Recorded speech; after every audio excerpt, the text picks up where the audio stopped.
Parents didn't book a room for me on our family Christmas trip. My sister mocked. We reserved rooms for me, my husband, and my child. We're the real family.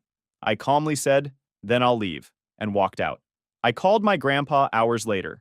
They were already begging me to come back, but it was too late. This happened last year, and I'm finally ready to tell this story.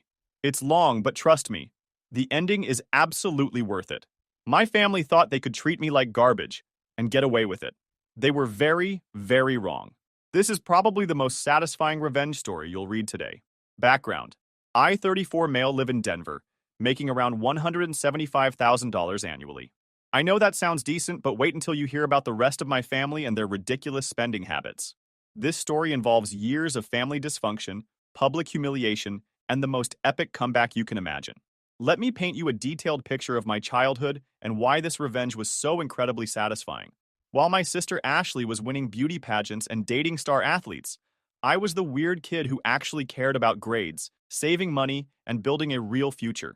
My parents, Robert and Linda, made it crystal clear from the beginning who their golden child was and who was just taking up space. When Ashley turned 16, she got a brand new BMW with a giant red bow on top. I'm talking about a $40,000 car for a teenager who didn't even have a job. The whole neighborhood came out to watch her squeal and jump around like she'd won the lottery. She posted about it on every social media platform, calling it the best day ever, and thanking her amazing parents. When I turned 18, I got a used Honda Civic with 180,000 miles that my dad bought from his coworker for $1,500. It builds character, he said, while Ashley smirked in the background, probably already planning her next expensive request. College was even worse, and really set the stage for everything that happened later. I worked my rear end off at 2 part-time jobs while studying finance. I'm talking about stocking shelves at a grocery store from 6 p.m. to midnight, then working weekend shifts at a local restaurant. I graduated summa cum laude with a 3.0, 9 GPA, and still ended up with $43,000 in student loans because I refused to ask my parents for help after seeing how they treated financial requests. Ashley, meanwhile, went to some expensive private liberal arts school where she studied communications, which basically meant learning how to look pretty and marry someone rich. She joined the most expensive sorority, went on spring break trips to Europe, and never worked a single day during her 4 years. Guess who paid her full tuition, room and board, and spending money? Spoiler alert, it definitely wasn't Ashley. My parents acted like funding her lifestyle was just a normal part of being good parents, while treating my financial independence like some kind of character flaw. Right after graduation, Ashley hit what she considered the ultimate jackpot. She married this guy named Brad, who works in commercial real estate development and supposedly makes serious money. We're talking north of $400,000 annually, according to Ashley, who never misses a chance to mention exact figures at family gatherings. Suddenly, she's living in this massive 8-bedroom house in the most exclusive suburb, driving a Tesla Model S and posting Instagram stories from Cabo, Dubai, and the Maldives every other month. Her social media became this carefully curated display of wealth that honestly made me embarrassed for her. Meanwhile, I'm grinding 70-hour weeks, eating ramen for dinner, and slowly chipping away at my debt like a responsible adult. Don't get me wrong, I did really well for myself through hard work and smart decisions. I've got about $160,000 saved up now, my loans are completely paid off, and I max out my 401k and IRA every single year. I drive a reliable Toyota Camry that's completely paid off and live in a nice but modest 2-bedroom apartment. I'm dating this amazing woman, Sarah, who's a nurse practitioner, making around $90,000. She's down to earth, saves money, invests wisely, and basically represents everything Ashley isn't. But apparently being financially responsible and living within your actual means makes you boring and unsuccessful, according to my family. Ashley never misses an opportunity to take passive-aggressive shots at my lifestyle choices. At family gatherings, she'll make comments like, "Finn, when are you going to get a real job that pays enough to actually enjoy life instead of just surviving?" Or, "Maybe if you spent less time obsessing over spreadsheets and more time networking with successful people, you'd understand how the world actually works." She'd say this while showing off whatever new designer purchase she'd made that week. She always delivers these comments with this fake, concerned voice that makes me want to scream. Like she's genuinely worried about my sad little existence, while she's showing off her newest Louis Vuitton handbag that costs more than most people's monthly rent.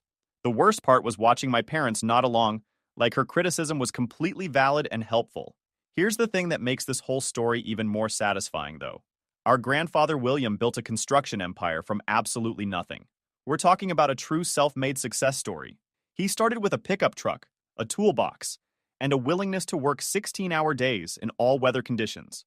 Through decades of hard work, smart investments, and treating people fairly, he ended up owning one of the largest construction companies in Colorado.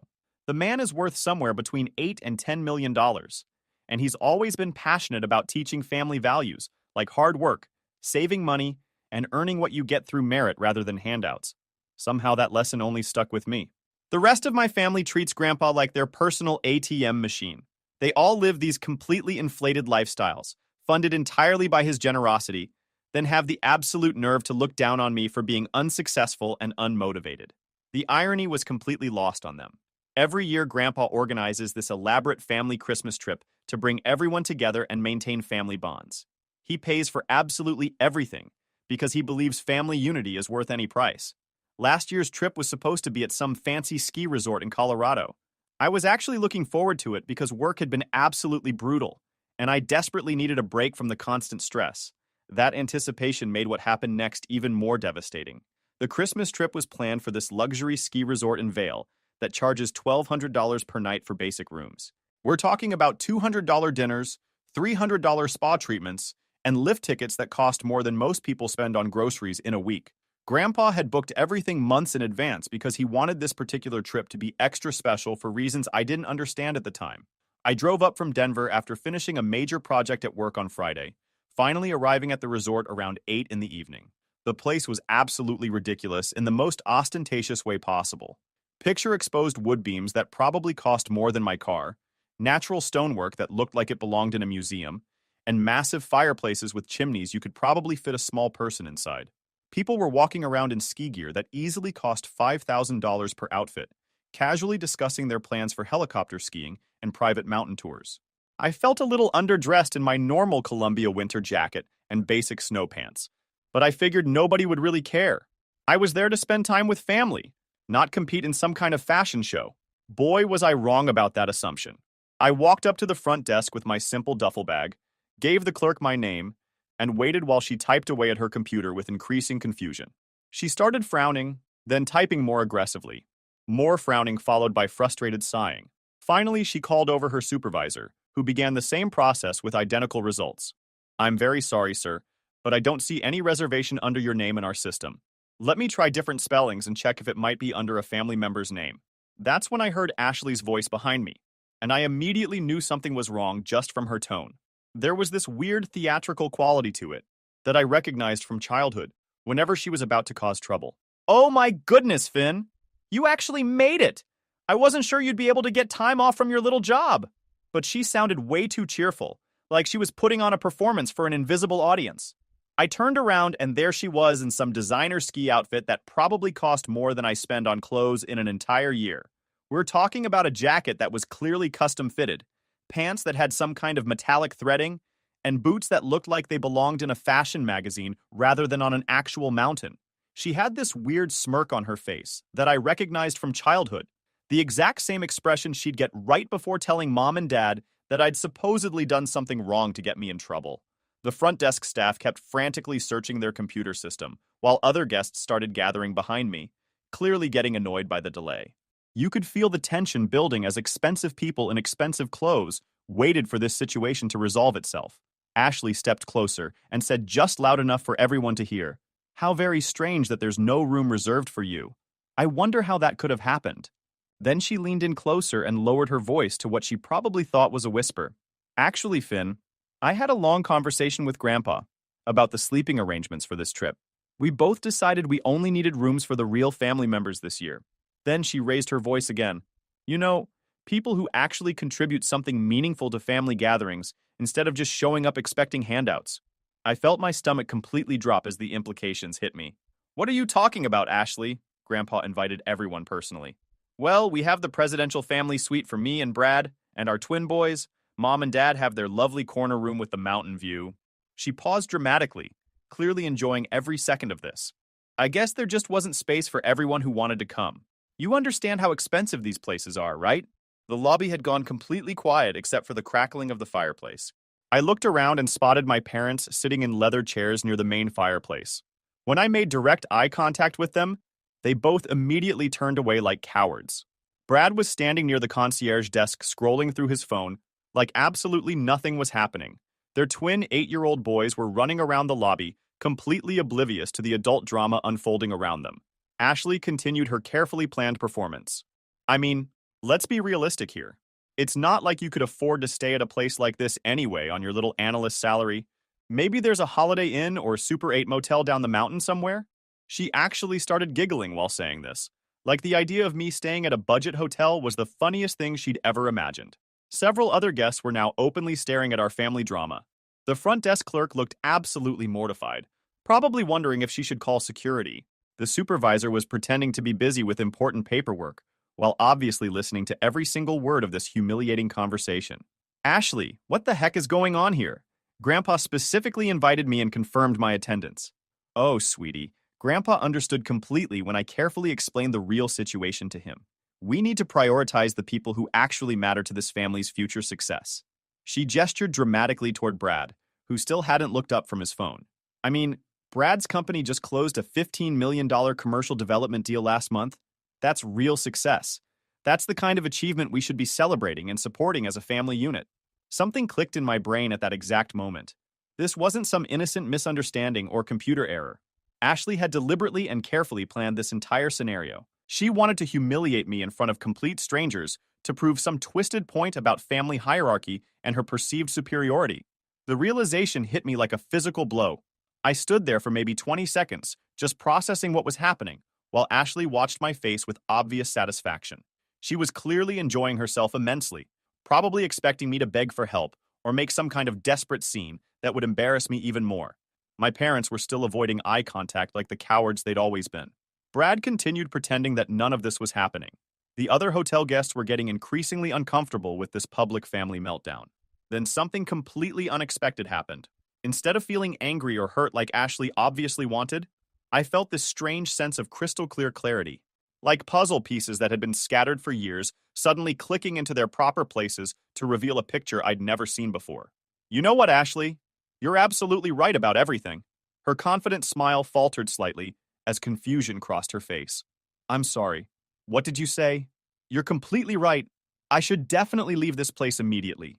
I pulled out my phone and opened a rideshare app with deliberate calm. I hope you and the real family have an absolutely wonderful Christmas together. Now she looked genuinely confused, because this clearly wasn't the reaction she had carefully planned for. Wait, that's it? You're just giving up without even trying to fix this? Nope. I'm making a conscious choice based on new information. Have fun explaining to Grandpa tomorrow morning why I'm mysteriously not here for Christmas breakfast. Grandpa will understand completely when I tell him how inappropriate and dramatic you've been acting about this whole situation. I turned around one final time and gave her the biggest, most genuine smile I'd had in months. I'm absolutely sure he will, Ashley. I'm completely confident that he'll understand everything perfectly. The rideshare down the mountain gave me plenty of time to think clearly, for the first time in years, and plan. See, Ashley had made one crucial miscalculation that was about to destroy her entire fake life. She assumed I was still the same powerless little brother she used to pick on when we were kids. She had absolutely no idea what kind of position I was actually in, or what I knew about the family's real financial situation. Here's what Ashley didn't know, and why her little stunt was about to backfire in the most spectacular way possible. First, I've been helping Grandpa with his business finances for the past 6 years. Not officially on any paperwork, but whenever he had questions about investments, tax strategies, retirement planning, or financial analysis, he'd call me directly. I know more about his money, his concerns, and his future plans than anyone else in the entire family combined. Second, I'm the person who convinced him to modernize his record keeping and move everything to secure digital systems. I personally helped set up his online banking, organized his investment accounts, and digitized decades of paper records. I have legitimate access to financial information that would make Ashley's head spin if she had any idea what I could see. Third, and most importantly, for what was about to happen, Grandpa has been getting increasingly worried about the family's spending habits and sense of entitlement. He's made several pointed comments over the years about people who live beyond their means and expect handouts instead of earning their way through life. He specifically mentioned being deeply concerned about what would happen to his hard-earned money after he's gone and whether anyone in the family actually understands its value. I called Grandpa from the airport while waiting for my flight back to Denver. Finn, what's wrong? Aren't you supposed to be at the resort with everyone else? I told him exactly what happened with complete honesty. No drama, no emotional manipulation, no exaggeration, just the plain facts. How Ashley had deliberately excluded me from the room reservations, her specific comments about real family members, the public humiliation in front of other hotel guests, and my parents' cowardly refusal to defend their own son. The silence on the other end of the line lasted about 45 seconds, which felt like an eternity. When Grandpa finally spoke again, his voice had completely changed from warm and concerned to ice-cold and determined. I see. Well, I think it's time some people in this family learned about real consequences for their actions. Grandpa, you don't have to do anything drastic. I'm completely fine, really. I'll just spend Christmas at home. Finn, can you come to my office first thing Monday morning? I need to discuss some very important business matters with you. And bring your laptop and any financial analysis software you have. That's when I knew Ashley had just made the biggest mistake of her entire life. Monday morning, I'm sitting in Grandpa's office, which looks like a museum of American business success. Dark wood paneling covers every wall, leather chairs that have probably been there since the 1960s, and dozens of awards and photos from 40 years in the construction business. Grandpa looks tired but absolutely determined in a way that reminded me why he'd been so successful for so many decades. Finn, I want to know exactly how much money I've given your parents and sister over the years. Every single penny, every gift, every loan, every emergency payment. Can you help me compile that information into a comprehensive analysis? This is where my financial analysis background became incredibly useful in ways I'd never imagined. I spent the next week going through bank records, transfer logs, tax documents, canceled checks, and digital payment records. Grandpa gave me complete access to his personal accounts, business accounts, and financial records going back 20 years. What I discovered was absolutely mind-blowing and worse than even I had suspected. Over the past decade alone, here's what I found. Ashley had received $49,000 for her wedding, which she claimed was just enough to cover the basic expenses.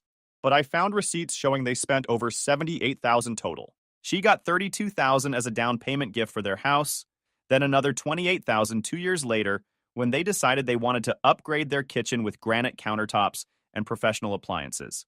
For the past 5 years, she's been receiving $3,800 every single month as help with the children's expenses and cost of living adjustments.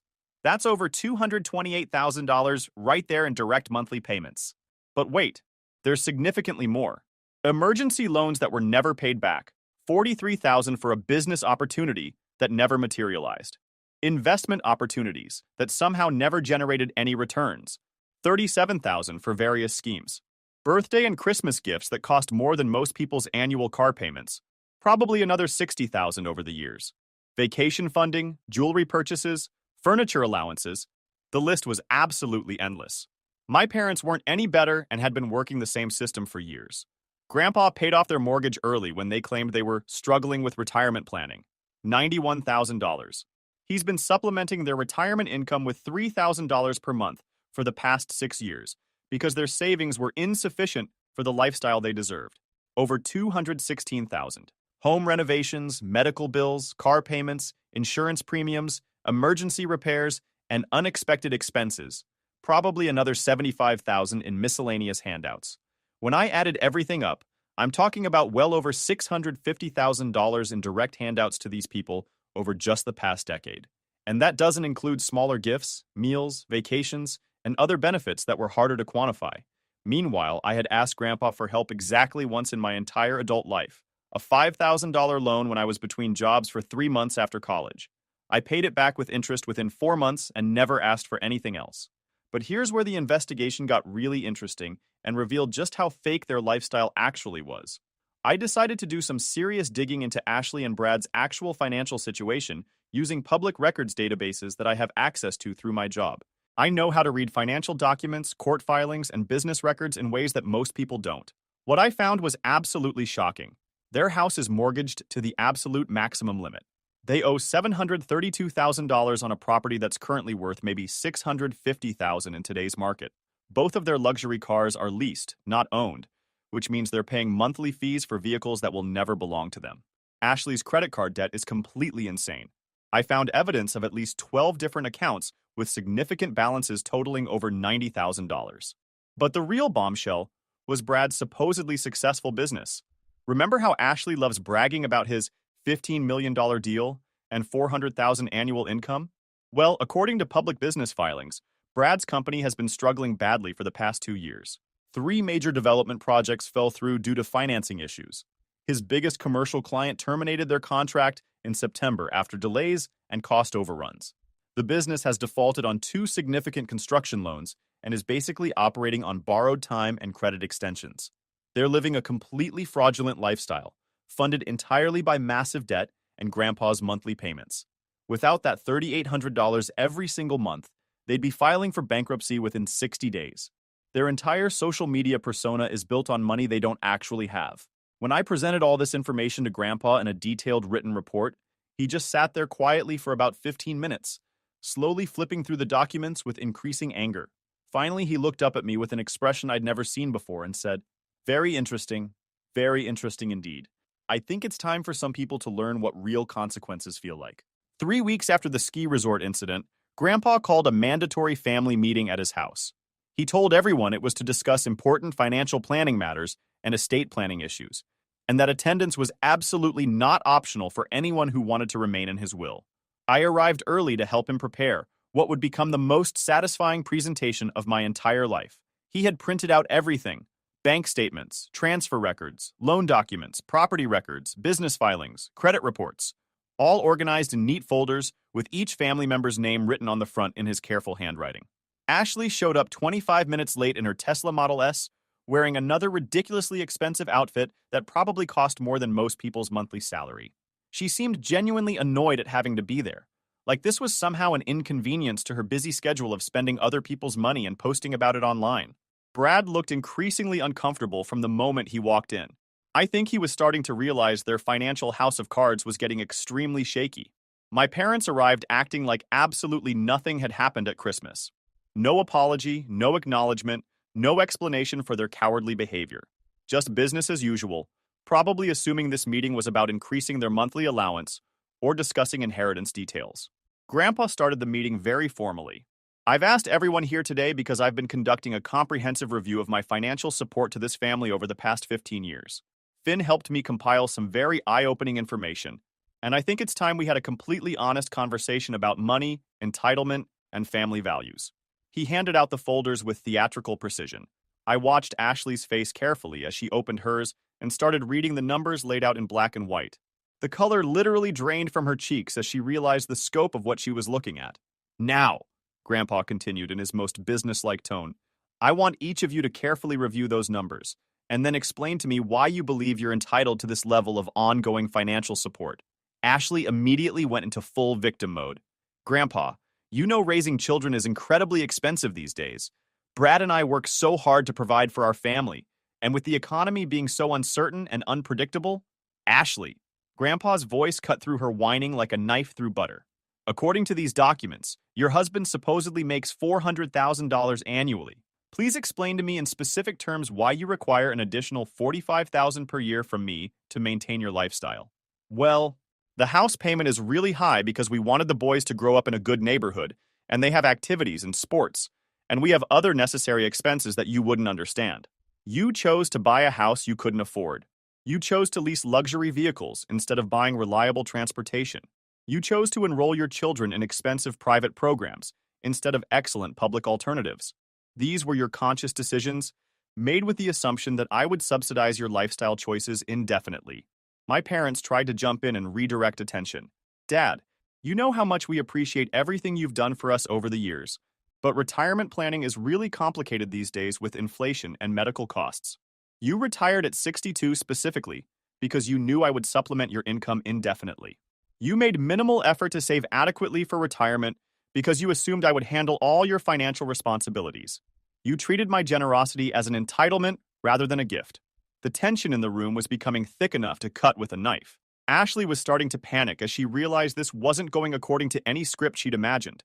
"Grandpa, what exactly are you trying to say here? Are you threatening us?" "I'm saying that effective immediately, all financial support to this family is being permanently terminated." The explosion was immediate, predictable, and absolutely satisfying to watch. Ashley started her fake crying routine with crocodile tears and dramatic sobbing. My parents began talking over each other frantically about their fixed income and medical expenses and retirement security. Brad just sat there looking like he wanted to disappear through the floor. But Grandpa wasn't finished delivering his verdict. Furthermore, I'm deeply disappointed and personally offended by how Finn was treated during our Christmas trip. The deliberate exclusion and public humiliation were completely unacceptable and showed me exactly what kind of people you've become when you think nobody important is watching. Ashley's fake tears immediately transformed into pure rage. This is about him? Are you seriously doing this because of him? He's a grown man. He should be able to take care of himself without running to Grandpa like a little baby. Yes, Ashley. He should be able to take care of himself, and he does. He has never asked me for ongoing support. He paid off his student loans through his own work. He lives within his actual means. He treats family members with respect and dignity. You might want to consider learning from his example instead of mocking it. Oh, please! He's a boring loser who stares at spreadsheets all day and has no social life. Brad makes 3 times what he makes. We're the successful ones in this family. We're the ones who matter. That's when Grandpa pulled out one final folder with a slight smile. Actually, Ashley, speaking of Brad's tremendous success, he looked directly at Brad, who had gone completely pale and started sweating. Finn, would you like to share what your financial analysis revealed about the commercial real estate business? This is probably where any decent person should have felt sorry for them. But I didn't. Not even slightly. They had this coming for years. I opened my laptop and pulled up the detailed financial analysis I'd prepared specifically for this moment. Well, based on public records, business filings, and financial documents, Brad's company is essentially bankrupt and has been operating on borrowed time for months. Brad's face went from pale to green as he realized his fake empire was about to crumble in front of everyone. Finn, you had absolutely no right to investigate my private business affairs. Actually, I had every right. This is all publicly available information through state business registries and court filings. Your company has defaulted on 4 major construction loans in the past 2 years, totaling over $2 million. Your largest commercial client terminated their contract in September after citing delays, cost overruns, and quality issues. You haven't successfully closed a development deal worth more than $60,000 since last summer. Ashley was looking back and forth between me and Brad like she couldn't process what she was hearing. The fake world she'd built on social media was crashing down in real time. I continued with methodical precision. Your personal finances are even worse than your business situation. Your house is underwater on the mortgage by approximately $82,000. You're carrying $97,000 in credit card debt across 14 different accounts. Your vehicle lease payments alone cost $2,200 per month, which is more than most families spend on housing. The silence in the room was absolutely deafening. You could hear the grandfather clock ticking in the corner. Grandpa spoke up with obvious satisfaction. Finn, what did your analysis reveal about Ashley's personal spending patterns? Based on credit card statements, bank records, and social media activity analysis, I estimate Ashley spends approximately $4,500 per month on clothes, accessories, beauty treatments, spa visits, and entertainment. That's more than twice what the average American family spends on housing, and it doesn't include the money she spends on vacations and luxury experiences. Ashley finally completely lost control. You absolute psychopath! Who gave you the right to investigate my personal life like some kind of creepy stalker? This is insane. You did, Ashley, when you decided to humiliate me in public and exclude me from family events. When you made it crystal clear that you consider me inferior to your supposedly successful husband. When you treated me like garbage in front of strangers. Actions have consequences, and you're about to learn what those consequences look like. Grandpa stood up slowly, with the dignity of a man who'd built an empire through hard work. I think we've covered everything we need to discuss today. You all have some very serious decisions to make about your futures. Finn, could you please stay behind for a few minutes? I have something important to discuss with you privately. My parents and Ashley's family filed out of the house in complete chaos. Ashley was screaming about how unfair everything was and how I had destroyed the family with my psychotic behavior. Brad looked like he was going to be physically sick. My parents just looked utterly defeated and lost. After they left, Grandpa sat back down and actually smiled at me with genuine warmth for the first time in weeks. You know, Finn, I've been thinking quite a bit about updating my will and estate planning lately. My estate planning attorney thinks it's definitely time to make some very significant changes to reflect my current understanding of family values and responsibility. 8 months have passed since that family meeting, and the results have been absolutely spectacular beyond my wildest dreams. Brad's business officially filed for Chapter 7 bankruptcy in April. They lost the house to foreclosure and had to move into a small two-bedroom rental apartment in a much less desirable part of town. Both luxury cars were repossessed within 6 weeks when they couldn't make the lease payments. Ashley had to get her first real job in over a decade. She's working at a department store making $13 per hour and absolutely hating every minute of it. Her social media went completely dark because she can't afford the lifestyle she used to fake. My parents had to sell their house and downsize to a tiny one-bedroom condo in a retirement community they can actually afford. Dad came out of retirement and got a job as a part-time cashier at a hardware store. Mom is working the register at a grocery store. They're both completely miserable and constantly stressed about money for the first time in decades. The twins had to transfer from their expensive private school to public school, which Ashley complained about constantly until she realized nobody cared about her problems anymore. But here's the absolute best part that makes this whole story perfect. They all started calling me desperately begging for help. It started with my parents about 3 months after the meeting. Finn, sweetheart, we're so sorry about what happened at Christmas. We should have defended you against Ashley. We realize now how wrong we were to treat you that way. Could you maybe talk to Grandpa for us? We're really struggling with these bills and we don't know what we're going to do. I told them I'd consider helping if they wrote me a detailed handwritten letter acknowledging exactly how they'd treated me over the years and taking full responsibility for their choices and behavior. They actually did it, spending pages apologizing and admitting their mistakes, but it was obviously just desperate damage control. Then Brad called me about 2 months ago. Look, man, I know we got off on the wrong foot, and Ashley really regrets how she handled the Christmas situation. She feels terrible about everything. Is there any way you could help us out? Maybe a small loan to get us back on our feet? I promise I'll pay you back with interest as soon as business picks up again. I laughed out loud and hung up on him immediately. But the most satisfying call came from Ashley herself about 6 weeks ago, and I recorded it because I knew this day would come. Finn, please. I know I messed up really badly. I was completely wrong about everything. I was horrible to you, and I'm genuinely sorry. But I'm absolutely desperate here. The boys keep asking why we had to move, why mommy has to work now, why we can't go on vacation anymore, why their friends can't come over to our apartment. I'll do anything. I'll apologize publicly on social media. I'll admit I was wrong about everything. I'll tell everyone you were right. Just please help us get back to normal. Ashley, I have just one question for you, and I want you to think carefully before you answer. Anything. Ask me anything you want. When you excluded me from that hotel reservation and told everyone it was only for the real family, did you think for even 1 second about how that would make me feel as your brother? Complete silence for about 30 seconds. Did you consider that I'm your brother and I deserved basic respect and dignity regardless of how much money I make? Finn, I was just trying to... No, Ashley. You humiliated me because you thought I was weak and pathetic. You thought I needed you more than you needed me. You assumed I would always be there as your backup plan. You were completely wrong on every single count. Please, Finn, I'm literally begging you here. I'll get on my knees if that's what you want. You know what? You're absolutely right. You are begging me. And do you know how that makes me feel? It makes me feel like maybe there's some real justice in the world after all. I hung up and immediately blocked her number permanently,